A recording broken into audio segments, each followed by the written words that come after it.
Hi everyone, this is Miss Carrie from Bridgeville and South Fayette Township Libraries.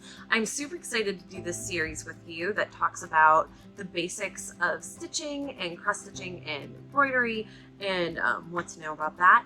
Just so you know, I am a beginning sewer, so you're going to basically be learning with me as we go.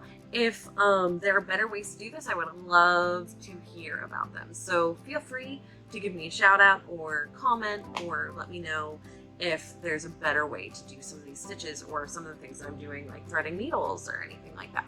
So what we're going to be learning today is the absolute basics before you start actually sewing. So it's how to thread a needle, how to separate out your embroidery thread strands, and also how to put an embroidery hoop around fabric. So let's get started.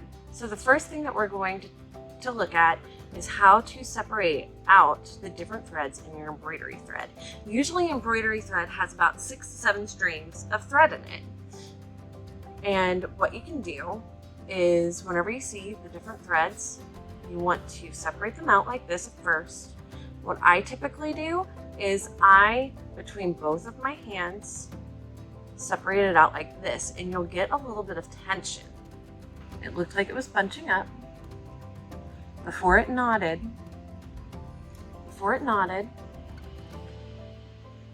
I made sure to bring my string back together.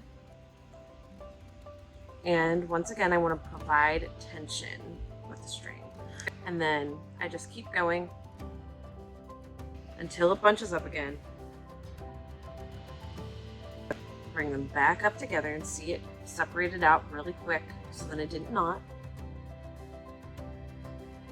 And I'm sure there are other ways to separate out the thread as well, but this is just what I have found has been good for me, easy for me. And now you have right now I have 2 strands of thread. With the one that I'm not going to use, what I do is I wrap it around my fingers. Until I get a little end piece. And then I wrap it around. I wrap around that little end piece around the middle of my bunch. And then that'll keep it from knotting and keep it from getting tangled up with other pieces of thread. And it'll look kind of like a bow at the end.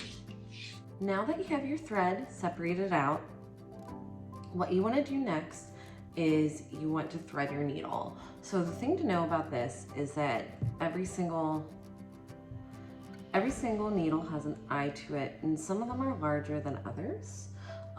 This one's actually very, very large. So it should be a little bit easier for me to get the embroidery thread through the needle.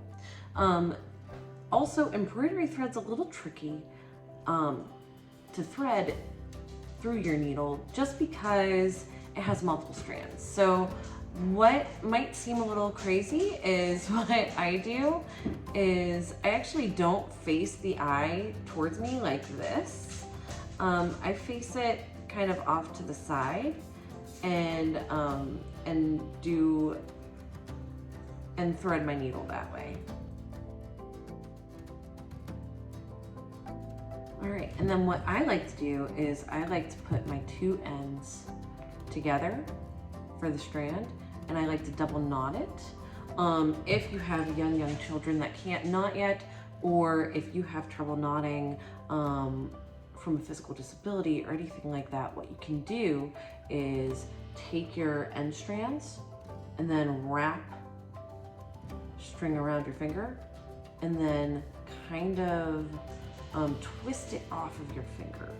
And what that does is that creates a knot. And it won't be the prettiest knot, but it'll be a knot. See? And it typically works. So you might have to do that like 1 or 2 times, but this typically does work for me if I'm having difficulty making a double knot around my finger. And that is how you thread your needle. So this is an embroidery hoop. What it has is it has an outer hoop, an inner hoop, and a pin. And that's to give it, to give your fabric some tension whenever you're sewing. What you want to do to take out your embroidery hoop or take out the different parts, so you want to loosen your pin first, like this, and you can take it out. Then you want to get your fabric into the embroidery hoop. And the way that you do that is by taking the middle hoop out, placing it underneath your fabric, sticking the outer hoop on top, and then you want to tighten your screw or your pin. All right, so now that you know the basics, you can get started with the different stitches. Next week, we're going to be doing the running stitch, and we'll keep getting more, and we'll keep progressively getting a little bit harder as we go along. So thanks for watching today. I hope you have a wonderful week, and I'll see you next week for the running stitch. Bye.